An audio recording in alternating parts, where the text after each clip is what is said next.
Welcome back to the Believe in Diamondbacks podcast. I'm your host, Jacob Dushion. A lot to talk about today, so let's jump right in. Starting things off, the road trip. This was a tough road trip. If you saw me on my last episode, I said that this is brutal. This is two of the better teams in the MLB currently, and it showed. They went to Atlanta and they went to Boston, and they split. They come home 3-3. Could be worse, could be better for sure, but a series win and a series loss to a tough team, it's fine. But we'll start things off. Game one in Atlanta on August 14th. That was a 2-0 win for the Diamondbacks. A outstanding start from Brandon Pfaadt, maybe his best of the season, going for 7 innings, 2 hits, no runs allowed, 7 strikeouts. Brandon Pfaadt had an outstanding game. Very, very good for him. Brandon Garcia got himself his 4th save of the season, so good day for the Brandons there. Geraldo Perdomo, probably the player of the game outside of the mound, 4 for 5. 4 for 5. Surprisingly, did not get an RBI in that process, but he did score. Did not strike out, did not walk, but 4 for 5. Have yourself a day, Jerry. Corbin Carroll going 2 for 4, and Gabriel Moreno with that other RBI. And Tim Tawa, home run. That was 2 RBIs. 2 runs, nothing for the Braves. They got to Chris Sale somewhat. 6 innings, 5 hits, 1 run, 9 strikeouts. So a lot of strikeouts for the Dbacks hitters, but they scored. They scored off of Chris Sale. It's tough to do. So it was a good win for a series opener. And then game 2, much bigger win here. The starting pitcher for the D-backs was Eduardo Rodriguez, who went for 6 innings, 5 hits, 2 runs allowed, 5 strikeouts. Pretty solid for Erod. Diamondbacks won this game 10-3. This was a game the Diamondbacks hit 3 home runs in. The biggest one being Ildemar Vargas's 3-run homer. Corbin Carroll hit another triple, surprise, surprise. Nolan Arenado hit a solo homer, and Nolan Arenado hit another home run. He had 2 home runs in that game, so big game for Mr. Nolan Arenado. And on the topic of Corbin Carroll, before I forget, shout out to the birthday boy himself, Mr. Rebel Pilot Corbin Carroll, the 2023 Rookie of the Year, and I think a guy that has the capability of being maybe the best Diamondback ever when it's all said and done. So happy 26th birthday to Corbin Carroll. Hope he has a good day today in the home game tonight, but we'll talk about that later. In game 3, unfortunately, could not get the sweep on the Braves. This was not the greatest outing for Michael Soroka, who just came back. Keep that in mind. 5 2/3 of an inning, 6 hits, 2 runs, 5 strikeouts, and a walk. It's definitely not the worst. 2 runs allowed isn't really the end of the world, but sadly the bullpen let this one up. Taylor Clark got the loss in this game. It was a 3-run home run from Matt Olson, I believe, that got this one going. And he had been pretty much silent in that series, so he had to show up eventually. He's been having himself a pretty good season. So Matt Olson was the reason they lost that game, unfortunately, but it happens. So 5-3 loss for the D-backs, and they didn't get the sweep, but they won the season series against the Braves. So it's not likely, but anything is possible in sports. If a tiebreaker had to happen, it belongs to the Diamondbacks.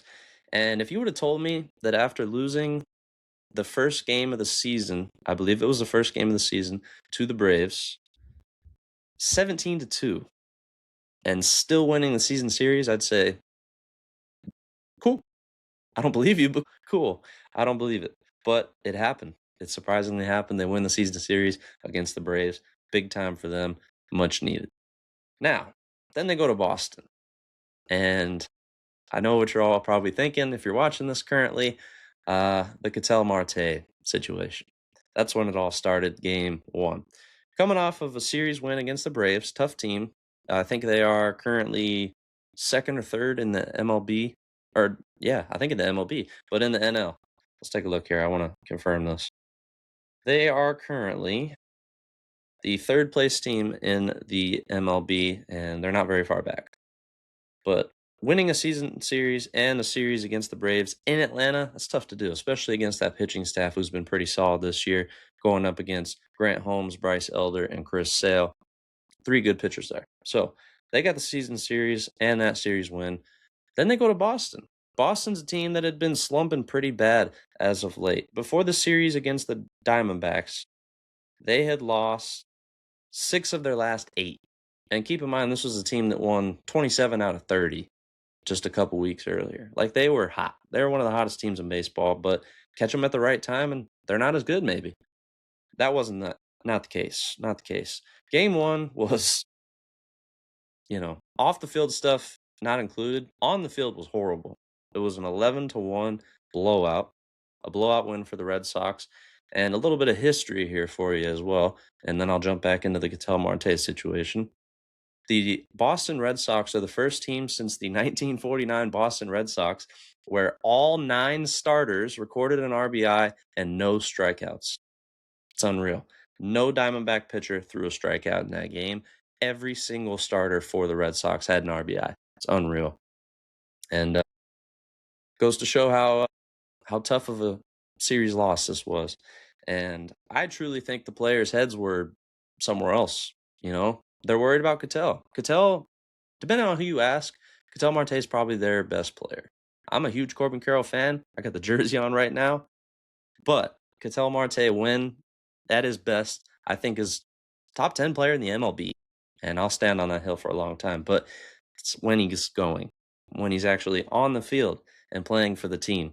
So the Diamondbacks did not release a lineup for a long time. Like it was getting late in the game, or late until game time. If y'all don't know, on my Instagram and on my or on my TikTok, I post a lineup every day. I make my own graphic, and then I'm the graphic designer for Dbacks territory. Shout out to Dbacks territory. But I'm waiting on the lineup because I gotta send it to them. I gotta send them the graphics so they can get it posted. Haven't seen it. Haven't seen it. I keep refreshing Twitter. Everyone's asking the same question. They're like, 10 minutes away from game time. Where's the lineup? It's weird. Like I'm thinking like, oh, the social media person just forget to post it or something? No.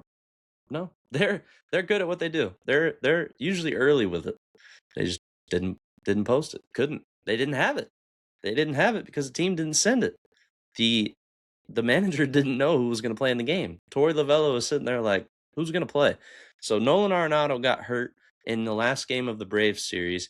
It was a trunk injury, which I had never heard of. I thought he was an elephant or something. Trunk, I've learned, I think, is in the ab area. I don't even know what it's called, but it's abs related. So Nolan Arenado was feared to have to go on the IL. So thankfully, they called Mr. Jose Fernandez, and he was in Boston already, just in case of that. I think it's on the taxi squad, they call it.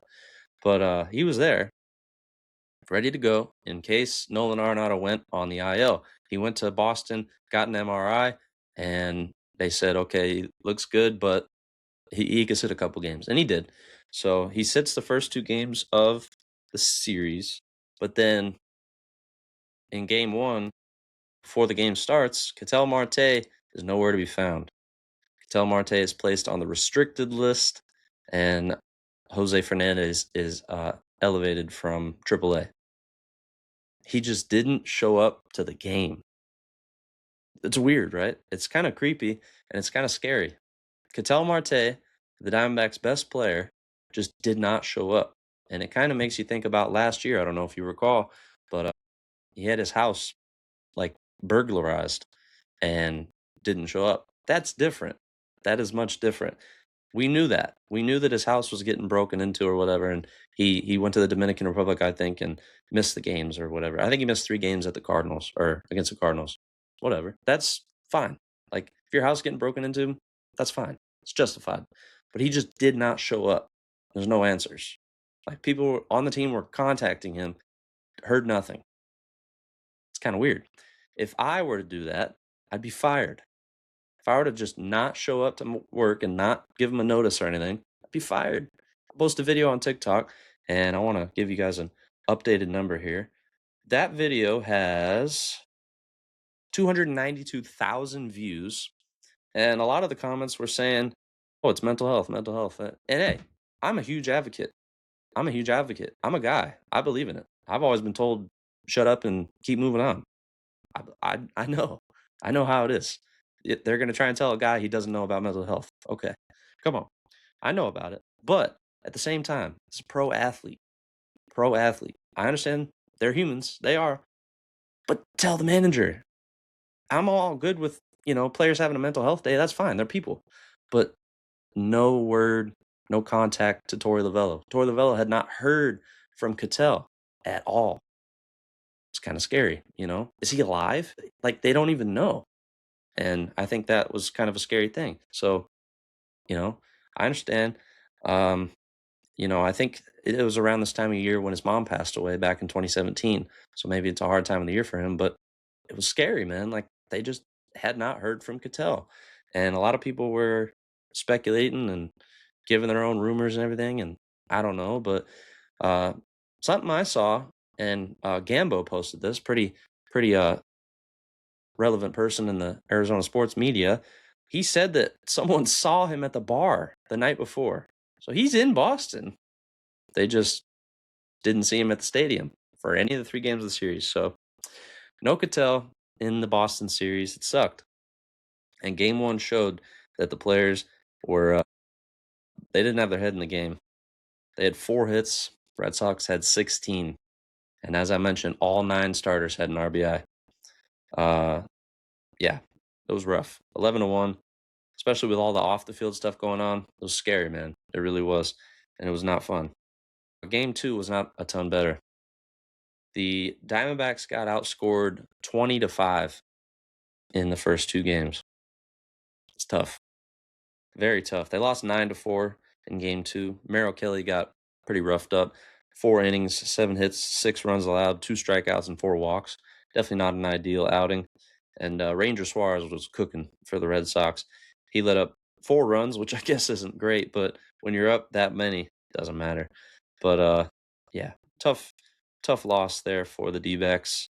Pretty much the only thing to really be happy about was Gabriel Moreno's grand slam over the monster. That was awesome to see, especially when they were down 3-0 once again. And then Gabby hits a grand slam. And they take the lead, and we're like, okay, maybe they can win this game. Fortunately not. So they lose the series to the Red Sox.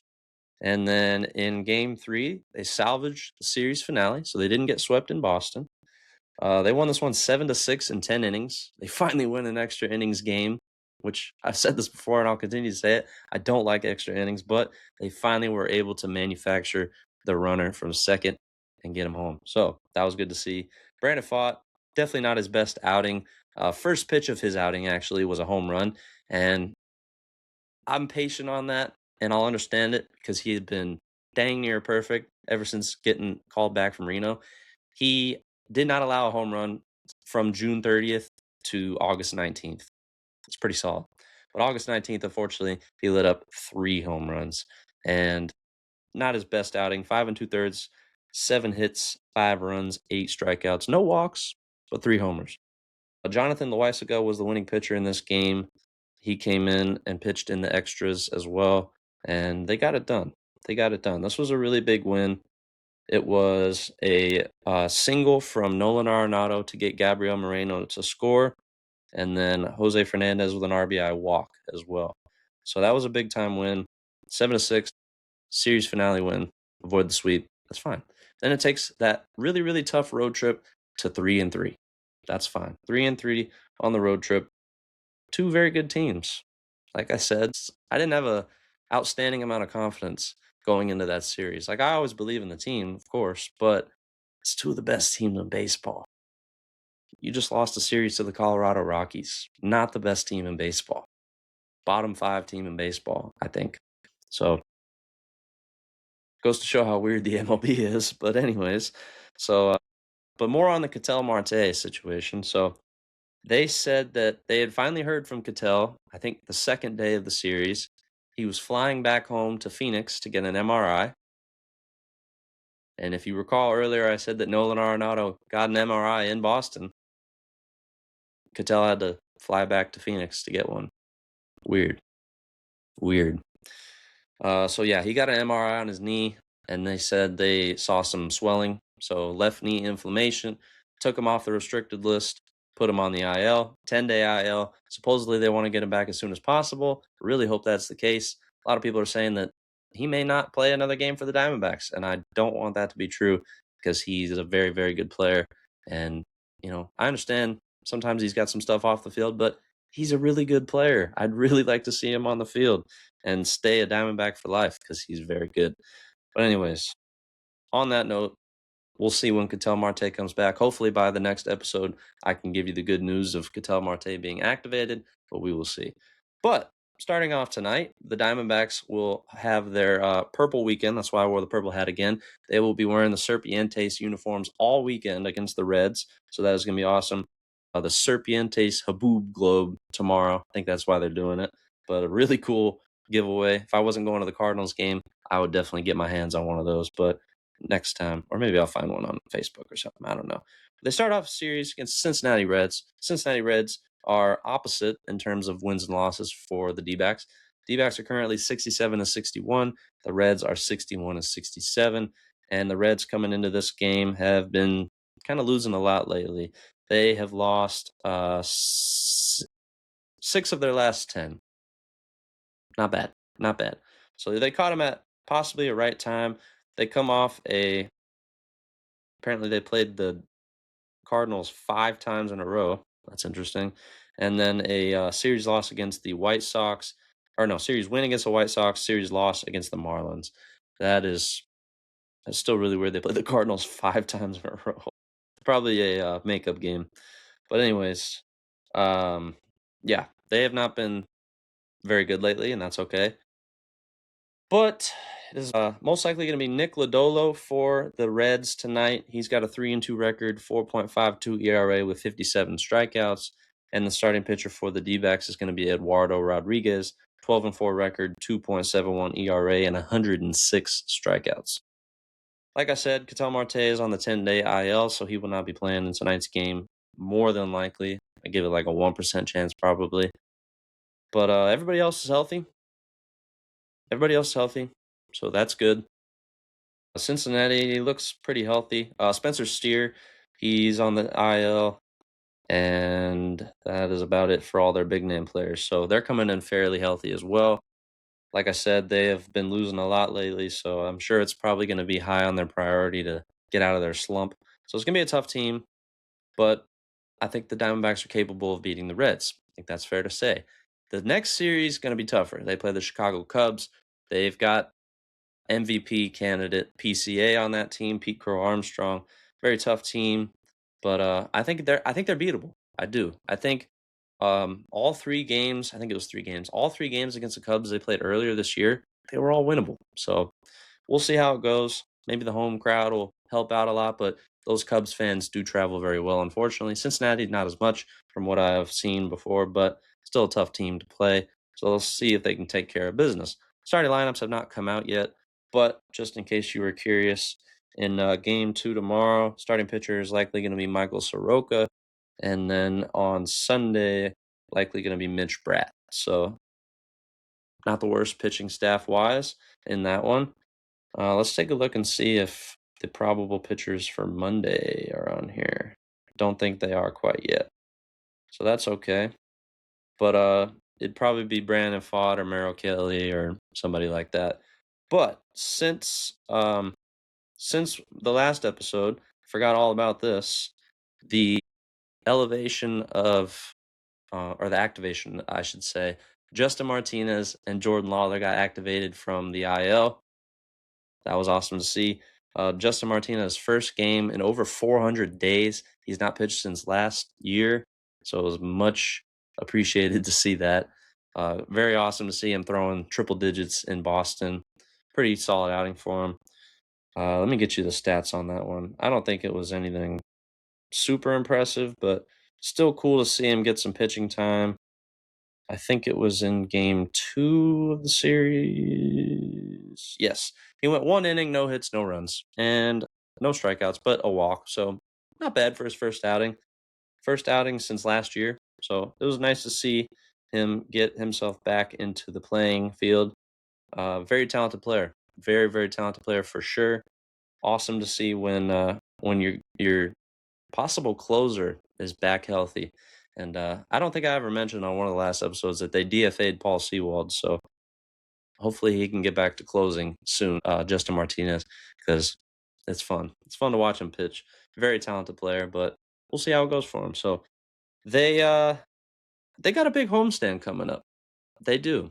They them losing that series against the Rockies is really stinging right now. That was a team they should have swept.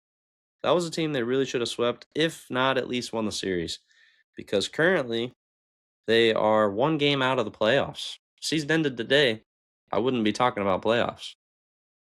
It's unfortunate. That series win against the Rockies would have been really, really nice. But it happens. And unfortunately, losing 2 games to the Red Sox also did not help on that. Thankfully, they won the series against the Braves. But yeah, not the best.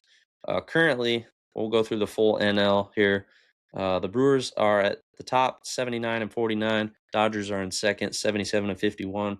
Braves are in third, 75 and 53. Cubs are the top wild card spot, 6 games up at 74 and 54. So they're not too far behind. The Phillies are the second wild card spot, 2 games up, 70 and 58. Padres are the last wild card spot. They're 2 games back of the Phillies, 68 and 60. And then they are 1 game up on the Dbacks, who are 67 and 61. Cardinals, 2.5 games back, 66 and 63. Marlins, 4 games back, 64 and 64. And in the 10th spot, Pirates, 5.5 games back. Everybody else after that, not as likely, but anything's possible, I suppose. In case you're wondering, for the AL as well, Rays are up top, White Sox in second, Astros in third, Yankees in four, Red Sox in five, Twins in sixth, Rangers seventh, and the Blue Jays in eighth. But the crazy thing about the AL wild card, look at this. The 8th, the 9th, the 10th, the 11th, and the 12th teams all are 3 games back or less. That is unreal. The furthest down 12th spot, Mariners are 3 games back at 60 and 68. Can the D-backs play on the AL? If the D-backs played in the AL, let me make sure this is right, actually. I think it would be. I think if the D-backs were in the AL, yeah, they'd be the 6th wild card spot. So it is what it is, I guess. But yeah, we'll see how it goes. But anyways, starting off the series against the Reds tonight, Eduardo Rodriguez getting the start. Hopefully a bounce back start for him and a bounce back win or I guess they won their last game, but a bounce back series win, maybe even a season series or a series sweep would be really, really nice. If I recall correctly, I think they lost the series to the Reds earlier this year. Let me confirm that.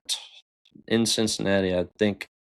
No, okay, they won the series. Won the series 2-1. So all they got to do is win one for the guaranteed season series tie. But I want the season series win. So 2 out of 3, ideally, and then they can win the season series against the Reds as well as the series win, which is always nice. And the Cubs, like I said, Cubs are a tough team. They're playing very well right now. I'm gonna give some flowers to PCA. He has been doing outstanding. And you guys know I don't like the Dodgers, so I'm rooting for somebody else to win MVP, but we'll see how that goes. But I'm going to tell y'all, he's batting 279, 79 RBIs, 31 homers. And in the last 20 games, I thought he was a lot better than that lately, but yeah, in the season,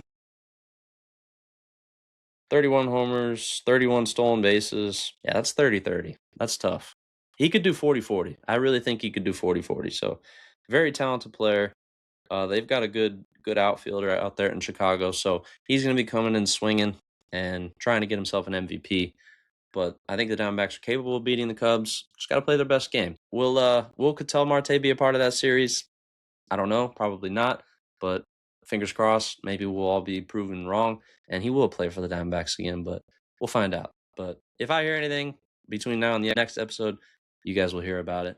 But as always, thank you for the support on the podcast. If you're watching on the YouTube channel, hello. I hope you're having a good day, as well as if you're listening on anywhere you listen to podcasts. I appreciate it. Hope you're having a good day as well. If you're watching this on Friday, hope you enjoy your weekend. Hope you see a season series win for the D-backs over the Reds. And who knows, maybe we'll see a season series split with the Chicago Cubs after the D-backs sweep them. But we'll find out in the next episode. As always, I'm your host, Jacob Dushion. Appreciate you for stopping by the podcast today, no matter if you watched it or listened or maybe both. But appreciate the support as always. Be sure to check out the rest of the Believe Network. Got some awesome shows on there. All sorts of different sports and people. A lot of fun. And if you want to see somebody other than myself, unless you really enjoy the podcast, then I appreciate it. But yeah, definitely appreciate the support. Also, follow me on TikTok, Jacob Sports Talk, or just look up Jacob Talk Sports. It should pop up. We're pushing 4,000, pushing 4,000. I think I can get 4,000 in the next few weeks. I think if I really put my head down and work, we can make that happen. But appreciate the support as always. I'll catch you guys on the next episode. As always, believe in Diamondbacks. Thank you for joining me. I'm your host, Jacob Dushion, and I will catch you on the next one. Y'all take care. Have a good weekend, and let's go Diamondbacks.